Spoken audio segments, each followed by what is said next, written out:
So I grew up watching boxing with my dad, and I'm talking about back in the days of bouts being called by Howard Cosell, watching boxing on ABC, no cable, no streaming, no everybody pitching in to pay for the fight and we'll meet up at somebody's house to watch it. None of that. Everybody could watch the fight in their own home on public television, and these were the heavy hitters.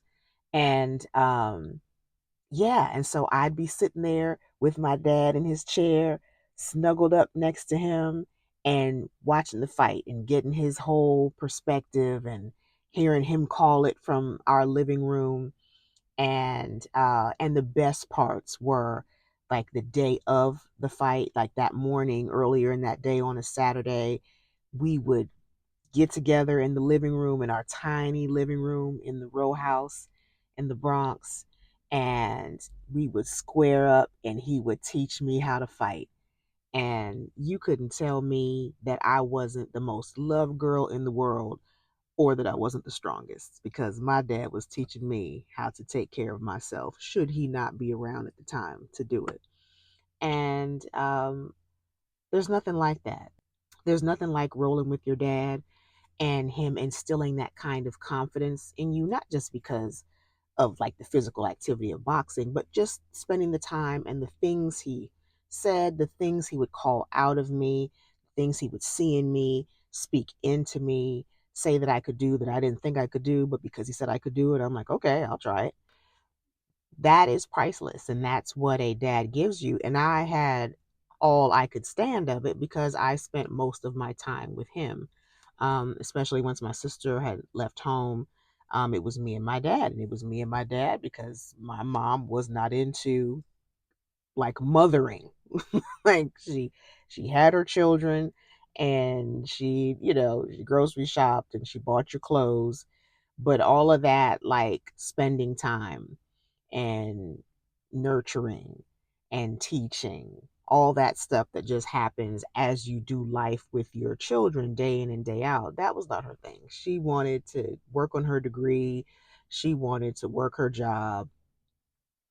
She was not interested in being an involved mother. And so it was me and my dad. Until it wasn't. Until that time came where, I'll give people benefit of the doubt and I'll say maybe it's this thing. Some dads go through this stage that when their daughter gets to a certain age, they start spazzing out and they're like, I don't know what to do. Like she's changing and she's not my little girl anymore, and I don't know how to function at this point in the game. And some men just check out. Some men do that. And then, there's the fact that, a teenage girl, as I'm finding myself, is a whole situation. That you don't know what the situation is going to be until she starts creeping up to that age, and then you see what kind of teenage girl you got. And then sometimes she's giving you a lot of mouth, or she thinks you're the dumbest thing ever, and so you're like, you know what, never mind, girl, go ahead and do your thing. I don't think I know the second part wasn't our dynamic. And the first part, my dad is not a easily scared off kind of guy. So I don't buy that either. I think what happened was, because this is what I did see with my own eyes and experienced in my own home, is that mama of mine, she didn't like too much that I was that close to my dad, that we had that kind of relationship. I don't know if she was mad that I didn't have that relationship with her, but no duh. That's not what you invested in. So why would we have that relationship?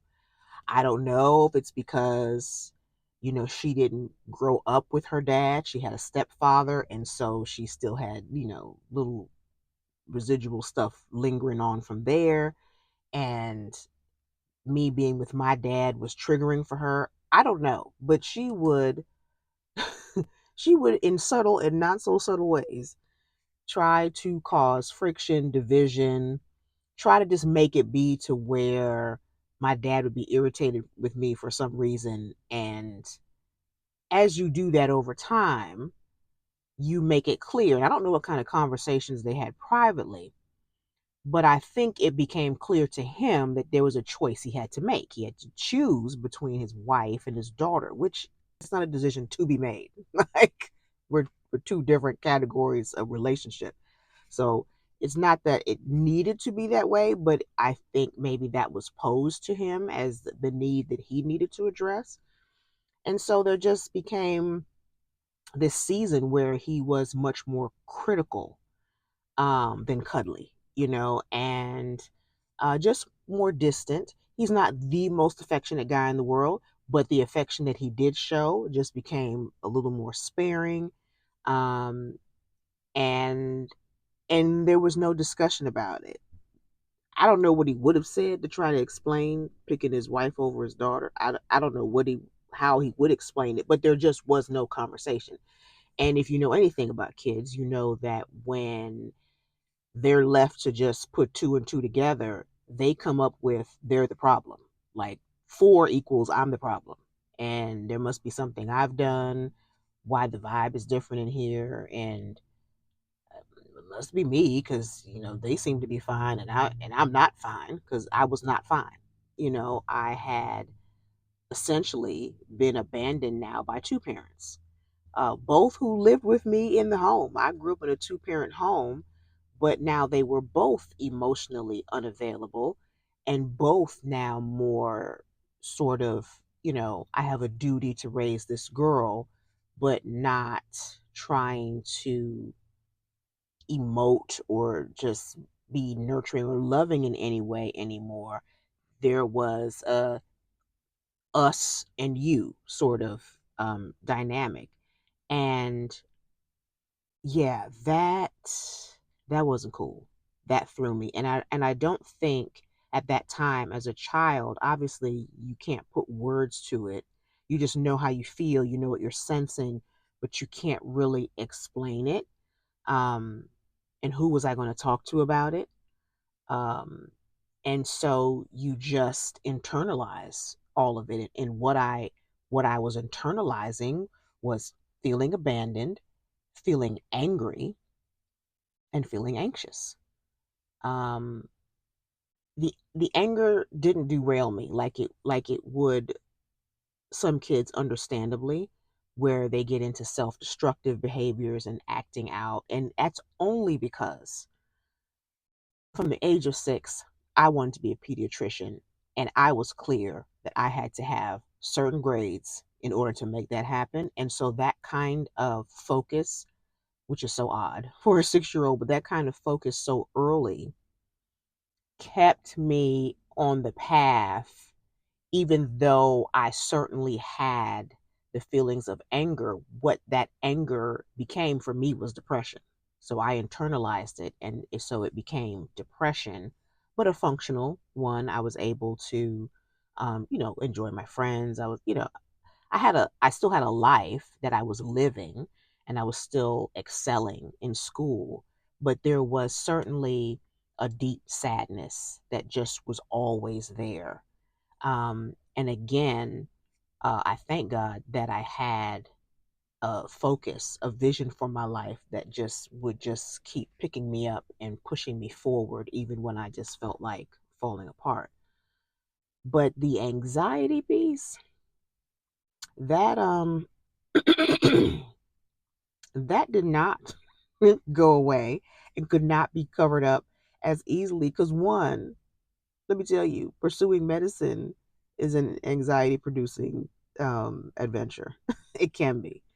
And I certainly found it to be so by the time I got to college. I was clicking along great in high school, but when I got to college, that thing, I was like, oh, wow, okay, everybody here is as smart as I think I am and smarter, seems like. And so, needed different strategies and all the things. So there was that anxiety kicking in, but I already had a baseline anxiety that I didn't really feel as anxious. I felt it more as I funneled that more into, okay, I got to get things right. To feel secure, because my anxiety was now, okay, I'm sort of insecure now. The person who um is the one in a family who the dad is the one who sort of identifies what's in people, who you are, or this is what I see in you, and he calls it out. and he positions you for exposure to those things to help bring that out of you. And at the very least, he just keeps saying what he sees. I mean, if you have a, my dad is the most, not the most talkative man in the world, but he still would bring out what he saw in me. We would still have conversations about politics because he saw I was a thinker. And so he wanted me to practice thinking and to understand that I could think. So he would talk to me on topics where I was invited to share my opinion. So I understood that I had a voice and I had opinion. That is major. And so when the person so instrumental in formulating my voice and in giving me permission to have voice suddenly goes silent, and you're not yet prepared to pipe up for yourself and encourage yourself in that way, at least you didn't expect to have to, so at such a young age, then you're having to start, okay, so I'm supposed to encourage myself and I'm supposed to see things in myself, but what do I see? And and so there's a level of insecurity that you have because um the person who spoke into you and who covers you is just it's just he's just not the same.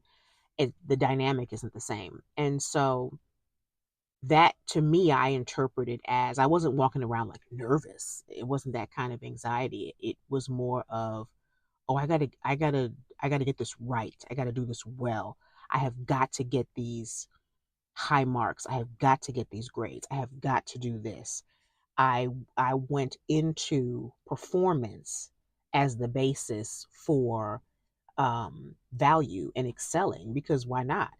I, Clearly, I must have done something wrong for the dynamic to change. My performance must have been wrong. So then I was like, oh, I got to get my performance together. And so, yeah, I was all the more focused on doing well in school because doing well helped me feel more accomplished and secure. So it was security in doing rather than being secure in just who I am. It was in what I could accomplish. And so when you come up on motherhood and you have that kind of mindset because of what you experienced in childhood, then you're like, and you have a mother like I did who was not really involved and invested to any great degree, and you're a pediatrician, so you love kids and you want to have some of your own, that that wanting to get it right can read as being real intense real quick. And intensity, I don't know if you have, if you have children and you've taken them to the pediatrician, you don't want an intense pediatrician. You want somebody who's personable, who knows how to connect with kids and knows how to make them comfortable and bring the best out of them, and also knows how to connect with you as the mom and all the things. And so I was like, okay, I have to be able to keep it light. So I can't be intense, and I can't be, and I don't want to be an intense mom. I want to be involved. I want to be interested. I want to be invested, but I don't want to be intense. And so how do I do that? How do I become that mom? Um, and sure, I can point to things I learned, in my child psychology courses that that was my major. Psychology was my major in undergrad, and I can point to some things I got from there. I can point to my experience in my own family taking care of um, certain family members who were kids, even from my young age, kids taking care of kids, latchkey, the whole thing. Um, but really, I had to pray. I had to really pray about, okay, Jesus, how do I do this thing that I have not seen in my home done well? And the whatever wounds I have from that, on top of the wounds of then the one parent who did make me feel like I could do all the things, being like just vanishing within himself. How do I not repeat my mom? How do I do it different?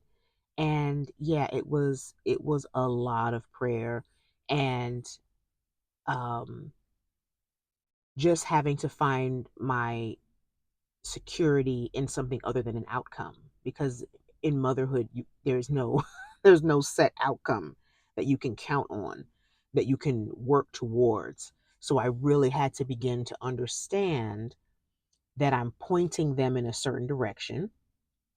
For me, I'm pointing them, my thing was pointing them towards Jesus and pointing them towards whoever he made them to be, because doing that would make them successful and full of joy.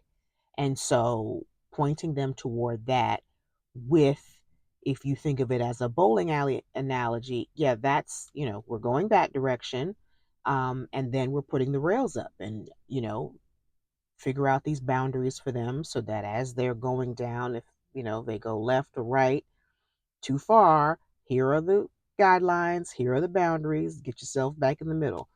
And when I could see parenting like that, and really understand that this is not a performance game. This is just the opportunity to be present. Um, then I was able to turn the intensity into intentionality. The same way I had a vision for myself as being a pediatrician, I had a vision for the kind of mother I wanted to be and was able to reverse engineer. And so, yeah, I don't think we as women really understand how our childhood affects the women we become.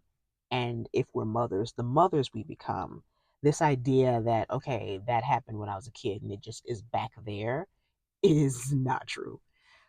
It informs you. And that little girl is still in there somewhere and she's still talking, she's still making noise.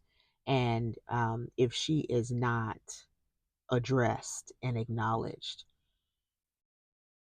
yeah, she'll kick up some noise in your life in ways that are not pleasant. And so, and I tell you now, as a mom of three, what one of the sweetest things is to come full circle and for my oldest to have taken up boxing.